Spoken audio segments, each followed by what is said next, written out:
Fermerët e kafaret të njohur për kultivimin masiv të lakrës së Brukselit për eksport, por përballen me humbje të rënda ekonomike pas daljes nga shtrati të lumit Vjosa. Përmbytjet e përsëritura kanë shkaktuar 10 dynym të mbjella, duke i bërë prodhime të papërdorshme për trekun e jashtëm. Kisha 5 dynym lakër, sallat, e gjitha ja këtu mbas neve këtu është, e gjithë e prishur. E dëmtuar nga përmbytja. E gjithë komplet. Plus kemi lënë në xhepi që kemi pastruar, kemi darë, kemi frezuar, kemi përgatitur për mbjelljen tjetër. Jemi në gjendje shumë të keqe. Edhe pse ka kaluar një muaj nga takimi në Fier i Ministrit të Bujqësisë dhe deputetëve të zonës me fermerët, të cilët premtuan se brenda 10 ditësh do të nisë procesi i verifikimit dhe dëmshpërblimit, fermerët thonë se asnjë komision nuk ka mbërritur për të konstatuar dëmet. Sipas tyre, kjo është hera e 5 që tokat përmbyten nga Vjosa, por asnjëherë më parë nuk kanë përfituar dëmshpërblim. E kemi të gjithë sipërfaqen të mbjellë me lakër Brukseli për eksport. Uji e ka përmbytur plotësisht dhe tani prodhimi është i pakalueshëm për treg. Shprehen fermerët duke theksuar se humbjet janë të konsiderueshme dhe rrezikojnë sezonin e ardhshëm.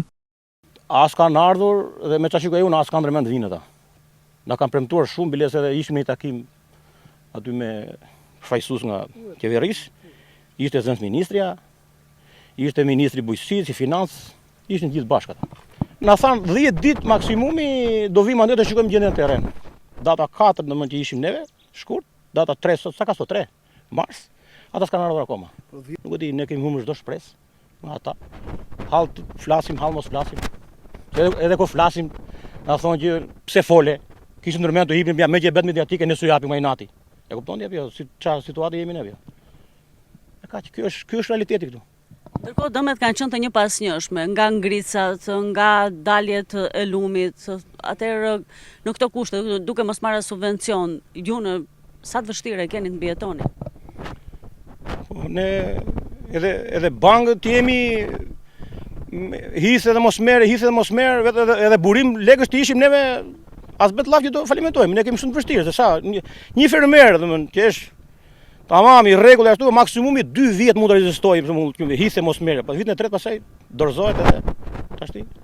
Përballë kësaj situate, ata kërkojnë ndërhyrje urgjente nga qeveria, jo vetëm për dëmshpërblimin e menjëhershëm, por edhe për marrjen e masave parandaluese, që situata të mos përsëritet çdo vit.